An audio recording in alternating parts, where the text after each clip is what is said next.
नमस्कार, प्रभा साक्षी देख रहे हैं आप। आपके साथ मैं हूं अंकित सिंह और आज हमारे साथ है हर्षवर्धन त्रिपाठी जी। पॉलिटिकल कमेंटेटर कह लीजिए, राजनीतिक विश्लेषक कह लीजिए, और देश दुनिया में जो चीज़ भी राजनीतिक तौर पर हलचल होती है ना, उस पर ये पैनी नज़र रखते हैं। सर, बहुत स्वागत है प्रभा साक्षी। बहुत धन्यवाद। सर, चूँकि मैं थोड़ा सा पहले जाना चाहूँगा, 2023 के आखिर में 3 राज्यों में चुनाव हुए थे, छत्तीसगढ़, राजस्थान और मध्य प्रदेश। तब एक कास्ट सेंसस बड़ा इशू बना था, लेकिन रिजल्ट जिस तरीके से आए, विपक्ष को कुछ फ़ायदा नहीं हुआ। उसके बाद राम मंदिर का वो दौर आया, 22 जनवरी आया, तब लग रहा था कि देश में बस एक माहौल है हिंदुत्व का, या तो राम मंदिर के पक्ष वाले लोग हैं या इसके खिलाफ वाले लोग हैं। लेकिन जिस तरीके से चुनावी नतीजे आए, उसके बाद से ऐसा लगा कि कहीं ना कहीं हिंदुत्व वाले वोटों में बड़ा बिखराव हुआ। तो आखिर ये हिंदुत्व को या हिंदुओं को तोड़ने की कोशिश, तोड़ने की साजिश कौन कर रहा है, और इससे विपक्ष और सत्ता पक्ष, उसको फ़ायदा या नुकसान क्या हो रहा है? देखिए, सबसे पहले तो ये मुझे लगता है कि जातीय जनगणना इस देश में कोई मुद्दा नहीं है। मुद्दा होता तो बिहार के बाद राहुल गांधी सिर्फ बात नहीं करते, कर्नाटक, तेलंगाना और हिमाचल प्रदेश में भी जाति गणना करा लेते हैं। और उससे कोई लाभ नहीं है, क्योंकि जाति गणना आप किस लिए करेंगे? जाति जाने, उसमें जो पीछे रह गए उनको आगे लाने के लिए, उनको कुछ लाभ दें। तो भारतीय जनता पार्टी नरेंद्र मोदी की अगुवाई में सबसे ज़्यादा पीछे जाने वाले लोगों को, चाहे आवास हो चाहे दूसरी योजना हो, उनसे वो कोशिश कर रहे हैं। अब एक बात बार बार कही जाती है, या कहें कि ये नैरेटिव थोड़ा सा स्थापित करने की कोशिश की जा रही है कि हिंदुत्व वाला वोट बिखर गया। अब उसकी वजह ये है कि चूंकि अयोध्या हार गए फैजाबाद लोकसभा सीट, उसकी वजह ये है कि उत्तर प्रदेश में समाजवादी पार्टी 37 और भारतीय जनता पार्टी 33 पर रह गई। लेकिन अगर हिंदुत्व का वोट बिखर गया होता तो उड़ीसा में जो कुछ हुआ, जो देश के अलग अलग राज्यों में भारतीय जनता पार्टी को सीटें मिली हैं, इतना ज़्यादा प्रोपागेंडा और इतना ज़्यादा एक तरह से एंटी इंडिया फोर्सेस के काम करने के बावजूद, जॉर्ज सोरोस जैसे व्यक्ति के कहने के बावजूद कि हम $1 बिलियन प्लेज करेंगे, और जिस तरह से देश में संविधान खत्म हो जाएगा, आरक्षण खत्म हो जाएगा, झूठ बोला गया, उसके बावजूद 240 पे भारतीय जनता पार्टी खड़ी। इसका मतलब क्या हुआ? हिंदुत्व के मतों में कहीं कोई कमी नहीं। हिंदुत्व कंसोलिडेट होकर जहां पहुंचा था, उसके नाम पर जो लोग वोट करते थे वो वोट कर रहे हैं। उत्तर प्रदेश जैसा राज्य, महाराष्ट्र जैसा राज्य, या जिसको हम कहें कि छिटपुट दूसरी जगह पर जो नुकसान हुआ, वहां स्थानीय कारक बहुत हावी रहे। चूंकि हिंदू सबसे ज्यादा संख्या में है, तो अगर कभी भी कोई वोट भारतीय जनता पार्टी को नहीं मिलता और हम उसको कहते हैं कि हिंदू वोट नहीं मिला, तो हम ये मान ले रहे हैं कि दूसरी पार्टियों को वो हिंदू के नाम पर नहीं मिलता है। एक ये भी आप समझिए इसको। इसका मतलब ये कि हम ये मानते हैं कि कांग्रेस को हिंदू के नाम पर वोट मिलता ही नहीं, और लगभग जो 2019 में वोट मिला 37%, 37.5 था 2019 में, 2024 में भी 36% से अधिक मिला। तो मैं ये नहीं मानता हूँ। कोशिश जाहिर है वो लोग करेंगे जो हिंदुत्व से लड़ने में जिनको मुश्किल हो रही है, जिनको लग रहा है कि भारतीय जनता पार्टी उसकी वजह से एक बड़ा, उसने अपना सॉलिड ग्राउंड बना लिया है, जिसकी वजह से उसको थोड़ा नुकसान पहुंचाना मुश्किल है, डेंट नहीं कर सकते। तो जाति जाति की बात करें, और ये हमेशा होता रहा है। हिंदू के नाम पर चूंकि एकजुटता दिखती है, जो जिसको हम बार बार कहते हैं कि इंटरनेशनल फोर्सेज जो भारत की बढ़ती ताकत से परेशान हैं, उनको भी लगता है कि अच्छा कैसे हम पकड़ सकते हैं, तो चलो जाति जाति में बांटते हैं। अच्छा, जाति के नाम पर, जाति की पहचान वो सच्चाई है, जाति के नाम पर लोग एक दूसरे से लड़ते हैं, एक दूसरे से श्रेष्ठता और हीनता का भाव रखते हैं। मुझे लगता है कि हमें उससे आगे बढ़ने की ज़रूरत है। एक देश के तौर पर हम जहाँ खड़े हैं वहाँ हम इसको अफोर्ड नहीं कर सकते।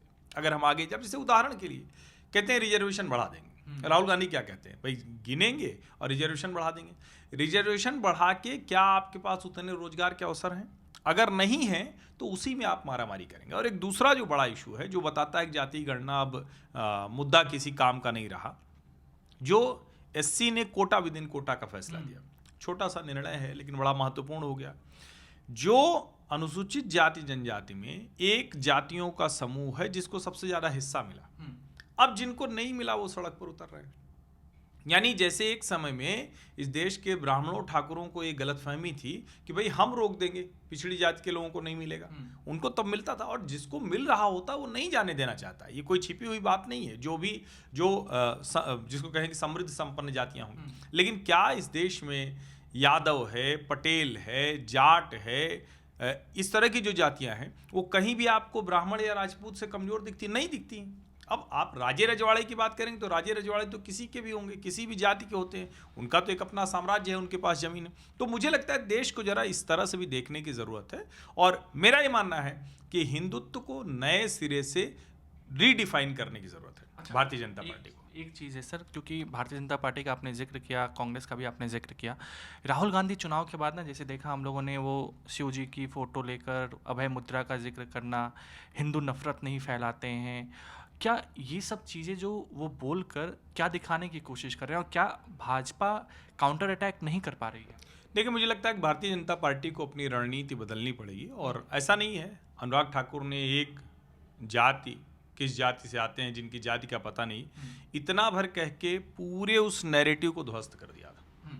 तो ऐसा नहीं कि भारतीय जनता पार्टी कर नहीं सकती है, लेकिन भारतीय जनता पार्टी को अपनी रणनीति आक्रामक करनी होगी। 10 साल आप सत्ता में रह चुके हैं, अब इससे आगे 5 साल के लिए आपको मैंडेट मिल गया है। अब यहाँ से आगे आपको देखना है, तो आपको नए सिरे से कुछ चीज़ों को देखना होगा। राम मंदिर बन गया, अब 370 हट गई, अब तो आपको नए सिरे से कुछ मुद्दे खोजने पड़ेंगे, नए सिरे से बातचीत करनी पड़ेगी।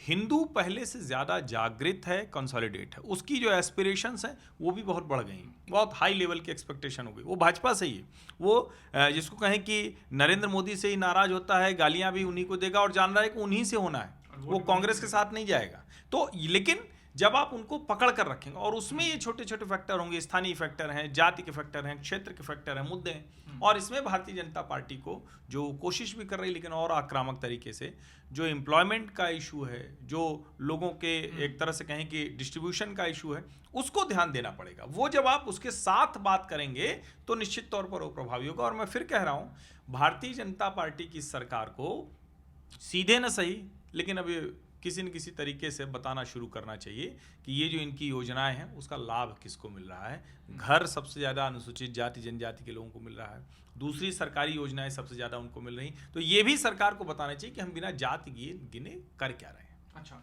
एक चीज़, आरएसएस जो संघ प्रमुख है मोहन भागवत जी, उनकी तरफ से एक बयान आया, जो संघ की बैठक केरल में हुई थी। वहाँ पे कहा गया था कि जातिगत जनगणना जो है हो सकता है, इसका राजनीतिक फ़ायदा ना लिया जाए। तो क्या संघ, जो कभी इस तरह की बहस में नहीं पड़ता था, क्या उसने भी जो चुनावी नतीजे हैं उसका आकलन करने के बाद इस तरीके का निर्णय, एक संकेत दिया कि सरकार को कि आप कर सकते हैं?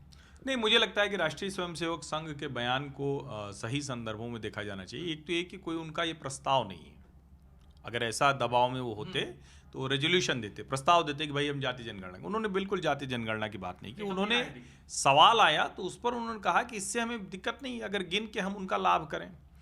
ये दबाव के तौर पर बिल्कुल देखा जाएगा। राहुल गांधी ने जिस तरह से संविधान खत्म हो जाएगा, आरक्षण खत्म हो जाएगा, संघ प्रमुख पर हमला, उस दबाव के तौर पर देखा जाएगा। लेकिन मेरा ये मानना है कि राष्ट्रीय स्वयंसेवक संघ जिन लक्ष्यों को लेकर चलता है वो जाति विहीन समाज की तरफ आगे बढ़ना चाहता है, लेकिन जाति सच्चाई भी है। तो इसलिए संघ प्रमुख की तरफ से जो राष्ट्रीय स्वयंसेवक संघ के अखिल भारतीय प्रचार प्रमुख सुनील अंबेकर जी का बयान है, वो यूं देखा जाना चाहिए कि संघ के बीच में काम करने वाले लोग, संघ में जो पिछड़ी जाति के लोग हैं, संघ में जो अनुसूचित जाति के लोग हैं, संघ कोई ऐसा तो है नहीं किसी का एक का संगठन हो, तो सबका संगठन। तो उस हिंदू संगठन में लोग कुछ, किन्हीं के मन में अगर कोई भ्रम है तो वो भ्रम नहीं रहे। दूसरा, उनके ऊपर जो आरोप लगाने की कोशिश होती है वो नहीं रहे। तो मुझे लगता है वो बहुत स्पष्ट है कि अगर सरकार को लगता है कि योजनाओं के लिए इसे करना चाहिए तो करें, लेकिन इसको सार्वजनिक करके इससे कोई जाति द्वेष हो, घृणा हो, एक दूसरे से नफरत हो, ये नहीं होना चाहिए। उनका सीधा सा मतलब ये है। अच्छा, आपने द्वेष की बात की, और जिस तरीके से आपने संघ प्रमुख की ओर से जो प्रकाश आंबेडकर ने जो चीज़ें बातें कही सर, लेकिन सर एक विषय, हाँ, एक चीज़ जो बार बार उत्तर प्रदेश को लेकर आती है, योगी आदित्यनाथ को लेकर आते हैं कि हिंदुत्व के फायर ब्रांड चेहरे हैं। तो क्या जो उत्तर प्रदेश में जातिगत जनगणना का मुद्दा, क्या इम्पैक्ट, मतलब एक तरीके से अभी देखा हमने किस तरह के इनकाउंटर हुआ, अखिलेश यादव ने उसे जाति से जोड़ दिया कि मंगेश यादव का इनकाउंटर हुआ, वो एक खास जाति से था इसलिए हुआ, बाकी के जातियों को छोड़ दिया गया। तो क्या इससे विपक्ष को लाभ हो रहा है? क्योंकि पीडीए का फॉर्मूला तो चलता दिख रहा है जिस तरीके से नतीजे आए। ये कह सकते हैं, लेकिन इसका एक दूसरा पहलू ये है कि किसी अपराधी का एनकाउंटर, और पहली बात तो एनकाउंटर ना हो तो सबसे अच्छा है, और अगर हो रहा है उस पर सवाल खड़ा होगा तो उसकी न्यायिक जांच होगी, इस मामले की भी न्यायिक जांच हो गई। लेकिन योगी आदित्यनाथ के राज में जब किसी ठाकुर का घर टूटता है तो क्या उसकी चर्चा होती है? वो खोज के विकास दुबे इनका घर टूट गया तो ब्राह्मणों के ऊपर अत्याचार हो गया, मुख्तार अंसारी का घर टूटा तो मुस्लिमों पर अत्याचार हो गया, मंगेश यादव मर गया तो वहाँ तो बाकायदा विधान परिषद के अपने नेता को अखिलेश यादव ने भेजा। मुझे लगता है राजनीति में उनको लगता है कि 37 सीटें जो लोकसभा में मिली हैं वो इस वजह से मिली हैं, तो वो उसको बढ़ाएंगे।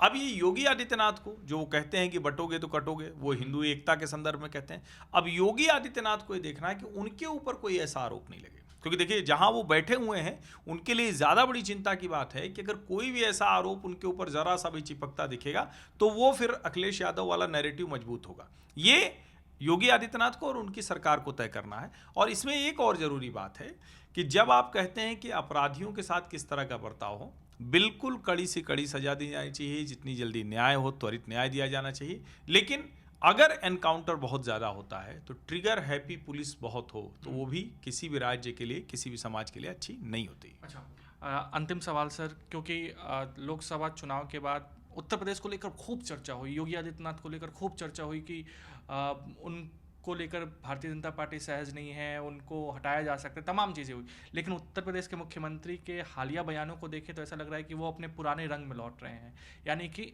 हिंदुत्व को लेकर वो पूरे तरीके से एक बार फिर से आक्रामक हो गए हैं। हिमंता बिश्व शर्मा को आप देखिए, वो भी लगातार हिंदुत्व को, अभी मोहन यादव ने जिस तरीके से कुछ फैसले लिए हैं और खास करके बुलडोजर वहाँ भी चल रहे हैं, तो भाजपा हिंदुत्व को अभी किस स्तर पर और बढ़ाने की कोशिश करेगी और विपक्ष इसे काटने के लिए क्या जातिगत जनगणना जो मुद्दा है उसके अलावा कुछ और? नहीं, विपक्ष निश्चित तौर पर जाति पर ही जाएगा और उसको वही दिखता है कि वही ठीक तरीका है। जहाँ तक रही बात योगी आदित्यनाथ के, तो कोई भ्रम नहीं है, ये सिर्फ एक तरह से कहें कि हम मीडिया के लोगों की, पत्रकारों की थोड़ा बातचीत है, थोड़ा केशव मौर्य को भी लगा होगा कि उस वक्त उनको कुछ महत्वाकांक्षा जागती है और ये स्वाभाविक है, इसमें कोई बहुत बुराई भी नहीं है। लेकिन योगी आदित्यनाथ के ऊपर नरेंद्र मोदी और राष्ट्रीय स्वयंसेवक संघ दोनों का पूरा विश्वास है, कहीं कोई भ्रम नहीं होना चाहिए कि किसी तरह कोई बदलाव होगा। और योगी आदित्यनाथ पहले दिन से बड़ी स्पष्टता से कहते हैं, ऐसे नेता भारतीय जनता पार्टी में कम ही हैं जो इतनी स्पष्टता से बात करें, क्योंकि सरकार में आप लंबे समय तक रहते हैं तो थोड़ा आपका भाषा बदल जाती है, आप ज़्यादा उदार दिखना चाहते हैं, कम से कम दिखना नहीं चाहते कुछ ऐसा बोलते हुए। लेकिन योगी आदित्यनाथ को पता है कि वही उनकी यूएसपी है, उसी ने उनको यहाँ तक पहुँचाया है, आगे के रास्ता भी हिंदुत्व के जरिए ही तय होगा, तो भाजपा पीछे नहीं जाने वाली है। एक छोटा सा सवाल, बस आपका एक पक्ष जानना चाहूँगा सर, बांग्लादेश और हिंदू, फिलिस्तीन और मुसलमान, विपक्ष का जो रुख रहा है उस पर आप क्या कहेंगे? नहीं, शर्मनाक है ये। फिलिस्तीन को लेकर जिस तरह से प्रियंका ने लगातार एक के बाद एक पोस्ट की, उस तरह से उस चिंता के साथ बांग्लादेश के हिंदुओं के मारे जाने पर, उनके साथ गलत करने पर, उनकी संपत्ति लूट लेने पर, उनके घर में बहन बेटियों की इज्जत लूट लेने पर, उस पर कांग्रेस पार्टी, राहुल गांधी और प्रियंका की तरफ से वो बयान नहीं आया। ये देश के हिंदुओं को अच्छा नहीं लगेगा।